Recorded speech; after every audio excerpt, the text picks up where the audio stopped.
ကားပေါ်မှာခဏမေးကနေအိပ်ပျော်သွားတော့ရုတ်တရက်ကုန်တင်ကားကြီးနှစ်စီးကလမ်းကြောပြိုင်ချင်းပြီးဘေးချင်းရှင်မောင်းလာပါတယ်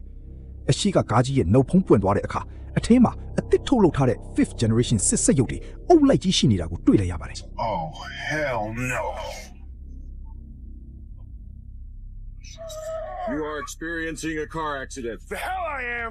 အရန်ကိုယိုးသားပြီးခိုင်းတဲ့အတိုင်းလှုပ်ပါတယ်ဆိုတဲ့ဒီစက်ရုပ်တွေကအခုတော့သူ့ကားစီကိုတစိန်ထိုးပြေးဝင်လာကြပါပြီ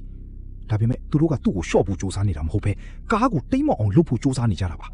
ရည်ရွယ်ချက်ကတော့မတော်တဆကားမောင်းလို့ရှော့သွားတယ်ဆိုတဲ့ပုံစံမျိုးဖြစ်အောင်ဖန်တီးနေကြတာပါ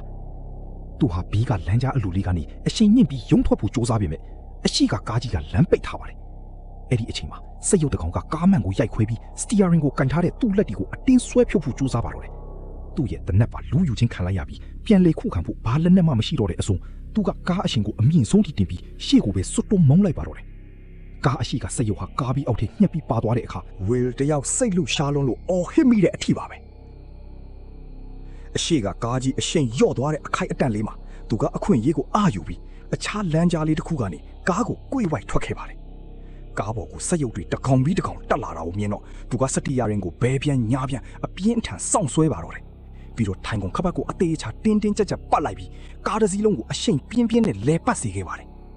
အဲ့ဒီနောက်လမ်းဘေးကလမ်းကြားအသေးလေးတစ်ခုတည်းကိုအမြန်ကွေ့ဝင်လိုက်တဲ့အချိန်သူ့နောက်ကလိုက်လာတဲ့ကုန်တင်ကားကြီးကနံရံကိုအရှိန်ပြင်းပြင်းဝင်တိုက်မိပြီးကားရောအထဲကစက်ရုပ်တွေပါအကုန်ပျက်စီးသွားပါတော့တယ်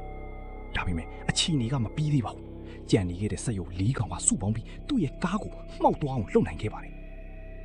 အရာအားလုံးပြီးဆုံးသွားတဲ့အခါအခြားတန့်ရှင်းစက်ရုပ်တို့ရောက်ပြီးအခင်းဖြစ်ပွားရနေရာကိုချက်ချင်းရှင်းလင်းပါတော့တယ်သူတို့ကပျက်စီးသွားတဲ့စက်ရုပ်အစိတ်အပိုင်းတိုင်းတွေနဲ့လက်ကျန်အမိုက်တွေကိုတစမကျန်တင်စီးသွားကြကွင်းပြင်မှာတော့တာမန်ကားအက်ဆီဒန့်တစ်ခုဖြစ်ပွားခဲ့တဲ့လက္ခဏာနဲ့အထောက်ထားတွေပဲကြံရစ်ပါတော့တယ်